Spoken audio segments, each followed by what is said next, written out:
اور خریدنے کے بعد گھر لے کر آیا. اب ظاہر ہے غلام خریدا، اس زمانے میں تو غلام تو وہی ہوتے تھے جو خدمت کرتے تھے.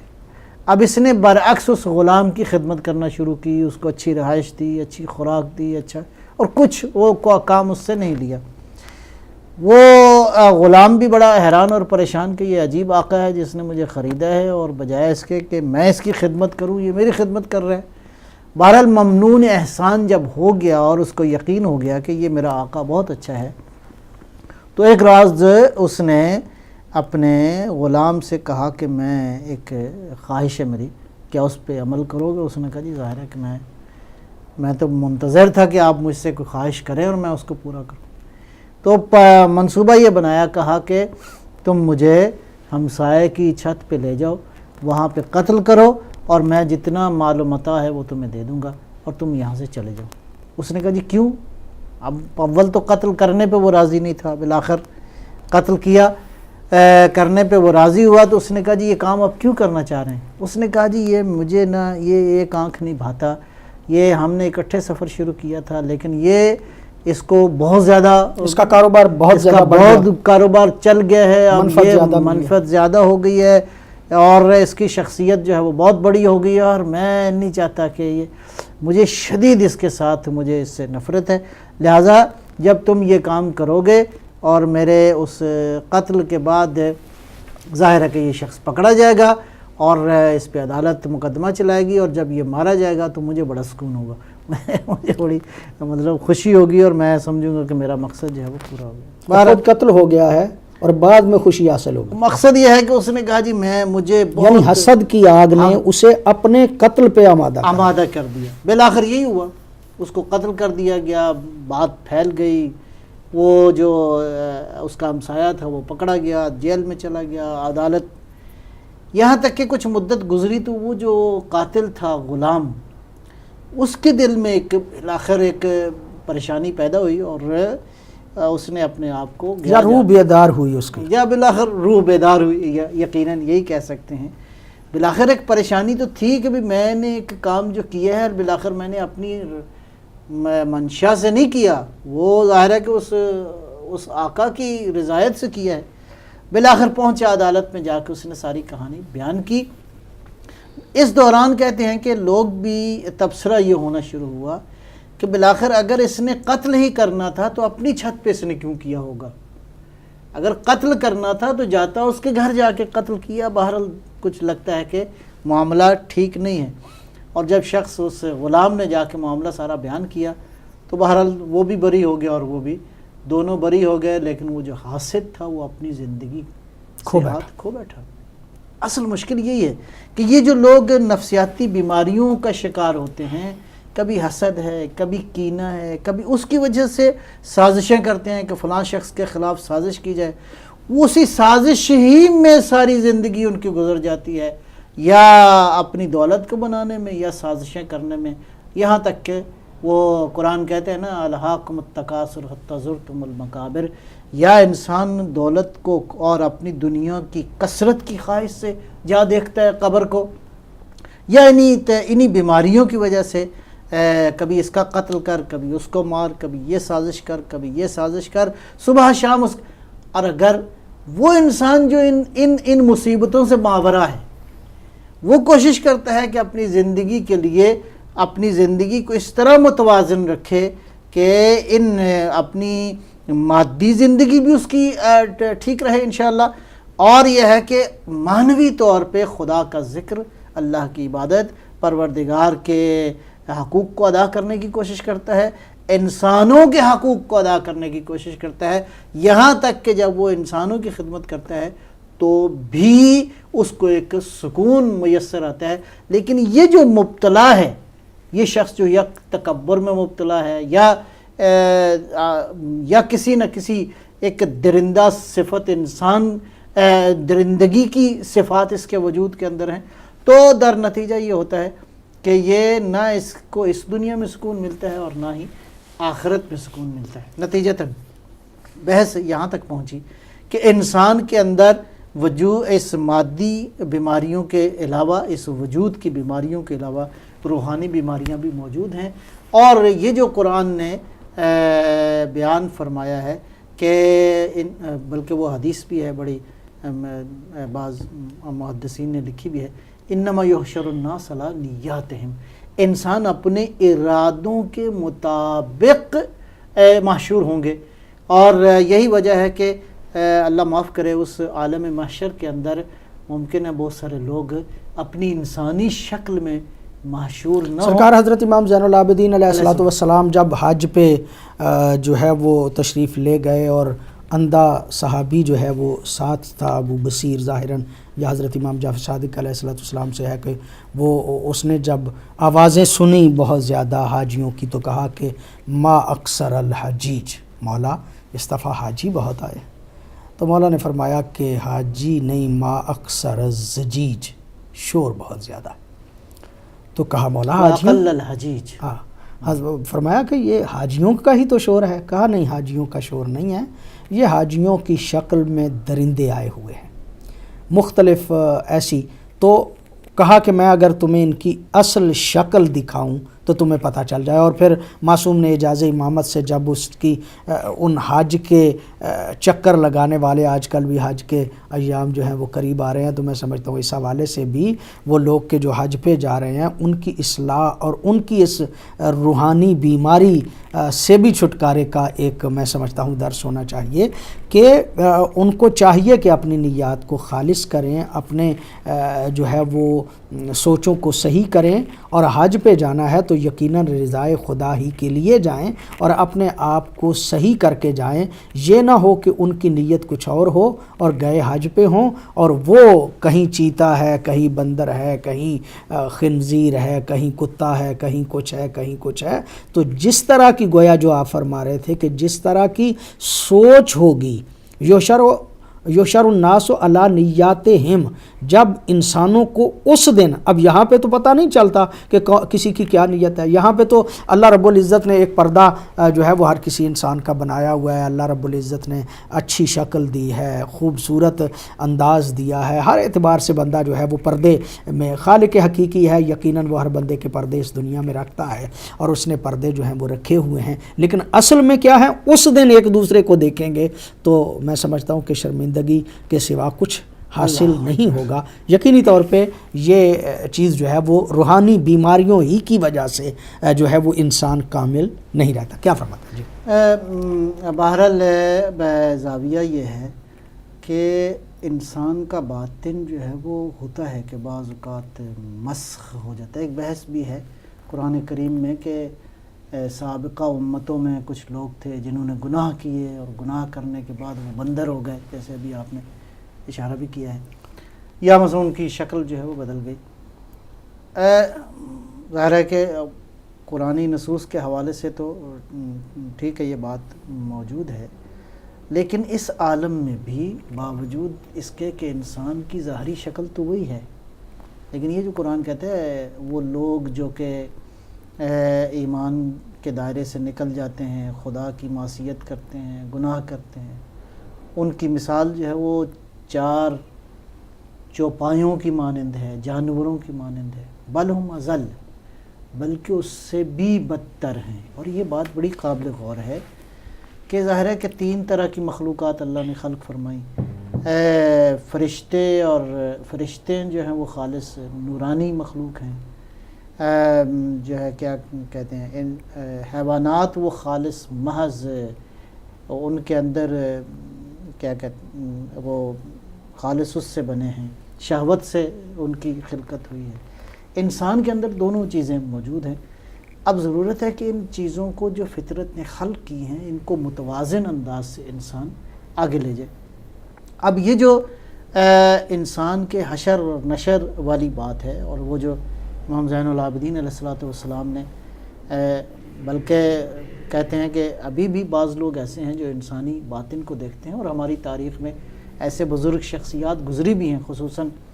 سید مرتضیٰ اور سید رضی کے بچپن کے واقعات بھی موجود ہیں، اور بعض علماء کے بھی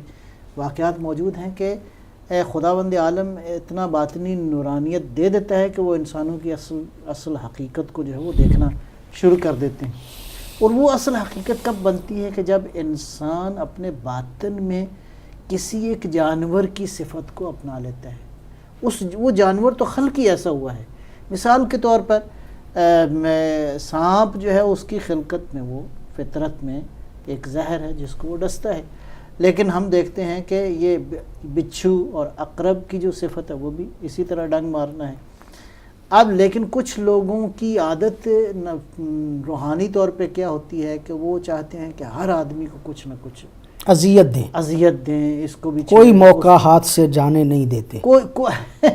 اس کو بھی چھیڑ، اس کو بھی چھیڑ. البتہ جس کے پاس اختیار جتنا زیادہ ہوتا ہے وہ اتنا زیادہ ہی مطلب ہے اس عمل کو، یعنی گویا مثبت رہنے کی ضرورت ہے. معاشرہ جو ہے اس معاشرے میں بجائے اس کے کہ لوگوں کو اذیت دی جائے، اگر انسان یہ سوچ لیں کہ میرے وجود سے کسی دوسرے کو اذیت نہیں ہونی چاہیے. اور پیغمبر گرامی کا وہ معروف فرمان کہ جو عموماً پڑھا جاتا ہے کہ المسلم من سالم المسلمون من لسانہ و یدہ، یعنی ہماری سوچ مسلمانوں کی یہ رہنی چاہیے کہ ہمارے ہاتھ اور ہماری زبان سے کسی بندے کو تکلیف نہ پہنچے، اذیت نہ پہنچے. اور وہ ظاہراً متنبی کے وہ الفاظ ہیں اور کہ بسا اوقات تلواروں کے زخم جو ہیں ان سے زبان کے زخم جو ہیں وہ زیادہ گہرے ہوتے ہیں. اس لیے کہ بعض اوقات بعض بندے ایسے جملے تو لسان لا یلتام، مطلب بعض اوقات یوں ہوتا ہے کہ وہ تلوار کا زخم لگا ہوا وہ تو آہستہ آہستہ مندمل ہو جاتا ہے، ٹھیک ہو جاتا ہے، لیکن جو زبان سے بعض اوقات زخم لگائے جاتے ہیں وہ ساری زندگی انسان جو ہے وہ بھول نہیں پاتا. تو اس کا مطلب یہ کہ ہماری سوچ بجائے اس کے کہ ہم ہر بات کوئی موقع کسی بندے انسان سے غلطیاں تو ہوتی ہی ہیں، نقائص بھی بندوں میں موجود ہیں، ہر بندہ چونکہ اشتباہ ہو جاتے ہیں، غلطیاں ہو جاتی ہیں، اور کسی بندے کی غلطی ذرا سی تمہارے سامنے آ جاتی ہے اور تم اس کو کسی صورت میں معاف کرنے پہ تیار ہی نہیں ہو، تم اس کو بہانہ بنا لیتے ہو اس کو ذلیل کرنے کا، اس کو رسوا کرنے کا. ایک طرز فکر تو یہ ہے کہ کسی بھی بندے کی غلطی جو ہے، کسی بندے کا جو مطلب اشتباہ ہے اس کو پکڑنا ہی ہے ہر صورت میں، اور جب موقع ملنا ہے تو اس کو ڈسنا ہی ڈسنا ہے. اور ایک طرز فکر یہ ہے کہ جتنی بھی لوگوں کی غلطیاں ان کی طرف میں نے دیکھنا ہی نہیں ہے، میں نے ان کی خوبیوں کی طرف دیکھنا ہے، اور میرے جسم اور میری زبان اور میرے ہاتھ سے کسی بندے کو اذیت جو ہے وہ نہ پہنچے. گویا جو اسلامی طرز فکر ہے اور جو اسلام نے ہمیں راستہ بتایا ہے وہ یہ ہے کہ اپنے آپ کو مثبت رکھا جائے، منفی نہ بنایا جائے، اذیت دینے والا نہ بنایا جائے، بلکہ لوگوں کے زخموں پہ مرہم رکھنے والا بنایا جائے. تو گویا مطلب روحانی طور پہ ہماری تربیت اگر اس طرح کی اس کی بنیاد یہ جو عیب پیدا ہو جاتے ہیں، کیوں پیدا ہوتے ہیں؟ قد افلح من زکاہا وقد خاب من دساہا، یعنی جس نے روح کو پاک کر لیا قد افلح. وہ افلاح یہ نہیں ہے کہ خالی اس کی روح ٹھیک ہو گئی، نہیں، اس کے اثرات معاشرے میں نکلتے ہیں. اور اگر روح ہی دسیسے کا شکار ہے، اگر روح ہی آلودگیوں کا شکار ہے، یعنی اصلاح نفس جو ہے وہ اصلاح معاشرے کا سبب بنتا ہے. یعنی بنیاد جو ہے وہ اندر کی اصلاح ہے. یعنی ہر بندہ بجائے اس کے کہ وہ معاشرے کی اصلاح کی طرف چل نکلے، سب سے پہلے وہ اپنی اصلاح کرے. اگر یبدأ بنفسہ ہی، یعنی اگر وہ چاہتا ہے کہ معاشرہ ٹھیک ہو جائے تو کہاں سے ابتدا کرے گا؟ اپنے آپ سے. یعنی قرآن نے بڑا خوبصورت وہ بات کہی ہے، فرمائی ہے کہ اصل اصلاح نفس ہے. یعنی قد افلح من زکاہا، زکوٰۃ ظاہر ہے کہ اس سے مراد وہی پاکیزگی یہ نفس مراد ہے. اب جب نفس پاکیزہ ہو جائے گا تو اب معاشرے میں زبان بھی کنٹرول میں رہے گی، ہاتھ بھی کنٹرول میں رہیں گے، آنکھیں بھی کنٹرول میں رہیں گی، کان بھی کنٹرول میں رہیں گے. بلکہ میں عرض کروں آپ کی خدمت میں کہ یہ جو جتنی چیزیں ہیں، یہ جو انسان کی آنکھیں ہیں، یہ جو انسان کے ہاتھ ہیں، یہ جو انسان کی زبان ہے، یہ جو انسان کے کان ہے، اس کو اگر روحانی طور پہ دیکھا جائے، اخلاقی طور پہ دیکھا جائے تو یہ دروازے ہیں جہاں سے یا نجاستیں بھی داخل ہو سکتی ہیں، شیطان بھی داخل ہو سکتا ہے، اور روحانیت کے لیے بھی یہ دروازے کھلے ہیں. میں قبلہ مطلب ایسے ہی آپ کے گفتگو فرما رہے تھے تو میرے ذہن میں یہ بات آ رہی تھی کہ کان ہے، آنکھیں ہیں، ان کانوں اور آنکھوں کے ذریعے سے بندہ شیطنت کو اندر لے کے جاتا ہے. یعنی ان کے ذریعے سے دوسرے کو اذیت نہیں دی جاتی. بسا اوقات ہوتا ہے تھوڑی بہت اذیت دی جاتی ہے اشاروں کے ناموں میں بھی، لیکن زبان واقعاً اذیت دیتی ہے. زبان کا مرحلہ جو ہے وہ دوسرا ہے. اور میں سمجھتا ہوں کہ اگر بندہ انسان کامل بننا چاہتا ہے تو من جملہ ان تمام چیزوں میں سے خود اگر اپنی زبان پہ کنٹرول کر لے جائے. میں چاہوں گا کہ اس حوالے سے اگر آپ تھوڑی سی زبان کی جو اذیتیں ہیں، زبان کی جو پریشانیاں ہیں، اپنی زبان پہ کنٹرول کرنے کے جو فوائد ہیں، اگر مطلب تھوڑا سا اسی پہ گفتگو کی جائے. میں عرض کرتا ہوں پہلے سی تناظر میں، یہ دروازے ہیں جہاں سے شیطان داخل ہوتا ہے. کان سے آپ نے کوئی بری چیز سنی، اس کا روح پہ اثر ہوگا. آپ نے آنکھوں سے کوئی چیز دیکھی، کوئی خیانت کی، اس کا اثر روح پہ ہوتا ہے. اور جہاں تک زبان کا تعلق ہے، بعض علماء نے لکھا ہے، تحریر فرمایا ہے کہ 32 گناہان کبیرہ خالی انسان زبان سے انجام دیتا ہے. گناہان کبیرہ جس میں تہمت جیسی بیماری موجود ہے، گناہ موجود ہے، جس سے توہین جیسا گناہ موجود ہے، فحش اور منکرات کو انجام دیتے ہوئے انسان زبان گندی استعمال کرتا ہے. یہ گناہان کبیرہ کے مختلف جھوٹے الزامات لگانا، یعنی جھوٹ بولنا، جھوٹ بولنا، جھوٹے الزامات لگانا، یہ بہت دوسروں کی شخصیت کو مجروح کرنا، یہ چھوٹے گناہ نہیں ہیں، یہ گناہان کبیرہ ہیں. اب کب یہ چیزیں کنٹرول میں آئیں گی؟ زبان کنٹرول میں آئے گی، ہاتھ تجاوز نہیں کرے گا، آنکھیں خیانت نہیں کریں گی، کان فضولیات نہیں سنیں گے. قرآن کہتا ہے کہ یہ سارے کے سارے مسئول ہیں، یہ سارے کے سارے ذمہ دار ہیں. ان سے پوچھا جائے گا، ان سے سوال کیا جائے گا کہ یہ گناہ تم نے کیوں انجام دیا. اب بنیادی طور پہ ان دروازوں پہ پہرا بٹھانے کی ضرورت ہے. اور وہ پہرا ظاہر ہے کہ ایمان کا پہرا ہے، وہ خدا خوفی کا پہرا ہے، وہ تقوی کا پہرا ہے، وہ اہل بیت علیہ السلام کی محبت اور عشق کا پہرا ہے. اگر یہ والے فوجی آ کے اس دروازے پہ کھڑے ہو جائیں تو ظاہر ہے کہ اندر نجاستیں نہیں جائیں گی، تو روح پاک رہے گی. روح کا رابطہ ان حقیقتوں سے اور عالم کی حقیقتوں سے باقی رہے گا. نتیجتاً انسان آہستہ آہستہ آہستہ گناہوں سے پرہیز کرنا شروع کر. مولا امیر المومنین نے جو فرمایا یہی زبان کے حوالے سے کہ الانسان مخبوء تحت لسان، سبحان اللہ، ہر انسان جو ہے وہ چھپا ہوا ہے اپنی زبان کے نیچے. گویا جب بولتا ہے تو پتہ چلتا ہے کہ یہ انسان کسی اچھے اخلاق کا مالک ہے، برے اخلاق کا مالک ہے.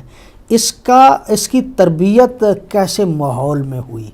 اس کی تربیت جو ہے وہ کرنے والوں نے اس کو کیا سکھایا، اس کا پتہ بھی اسی زبان کے ذریعے سے پتہ چلتا ہے. بلکہ وہ بھی مولا ہی کا ظاہراً فرمان ہے کہ جو میرے ذہن میں بار بار آ رہا ہے کہ معصوم ارشاد فرماتے ہیں کہ خاموشی عالم کے لیے زینت ہے اور جاہل کے لیے پردہ ہے. اللہ اکبر. یعنی جاہل اگر خاموشی سے بیٹھا ہوا ہے اور ایک عالم بھی خاموشی سے بیٹھا ہوا ہے تو باہر سے آنے والا بندہ آ کے محسوس نہیں کر سکتا کہ یہ جاہل ہے اور یہ عالم ہے. مطلب دونوں برابر ہیں، بیٹھے ہوئے ہیں خاموشی سے. جب وہ بولتا ہے تو پتہ چل جاتا ہے کہ یہ تو جاہل ہے اور یہ عالم ہے. اور عالم اگر خاموشی سے بیٹھا ہوا ہے تو اس کا مطلب یہ کہ وہ زینت ہے. جب وہ بولے گا، ضرورت کے لیے بات کرنا ضروری ہے، اسے کرنی ہی چاہیے، لیکن وہ زیادہ گفتگو کرنا بھی جو ہے وہ بسا اوقات انسان جو ہے وہ منہ سے ایسے بسا اوقات غلطیاں ہو جاتی ہیں، الفاظ غلط نکل جاتے ہیں. میں سمجھتا ہوں کہ آج کے اس پروگرام انسان کامل کے عنوان سے اگر ہم اپنی زبان پہ بھی کنٹرول کر لیں تو بہت زیادہ بیماریاں جو ہے وہ روحانی جو ہے ان سے بھی بندہ بچ جاتا ہے. انسانیت جو ہے اس کو اذیت دینے سے بھی انسان جو ہے وہ بچ جاتا ہے. آج کل بھی پورے معاشرے میں مطلب اگر ہم دیکھتے ہیں تو بہت زیادہ گناہ جو ہیں وہ اسی زبان کے ذریعے سے کیے جا رہے ہیں. اگر جھوٹ بولا جا رہا ہے تو اسی زبان کی وجہ سے, اگر گناہ جو ہے وہ تہمتیں لگائی جا رہی ہیں تو اسی جو ہے. میں سمجھتا ہوں کہ واقعاً وہ کہ جو اپنے آپ کو قوموں کے رہنما قرار دیتے ہیں اور قوموں کی رہنمائی ان کے کھاتے میں پڑ گئی ہے, اگر وہ صرف سچی بات کرنا شروع کر دیں, وہ جھوٹ صرف بولنا چھوڑ دیں, تو یقیناً جو ہے وہ بہت حد تک معاملات جو ہیں وہ صحیح ہو سکتے. ایسے ہی یہاں پہ ایک نقطہ جو میں عرض کرنا چاہوں گا, اب اس باطن کی اصلاح کے لیے بہت ہی جامع,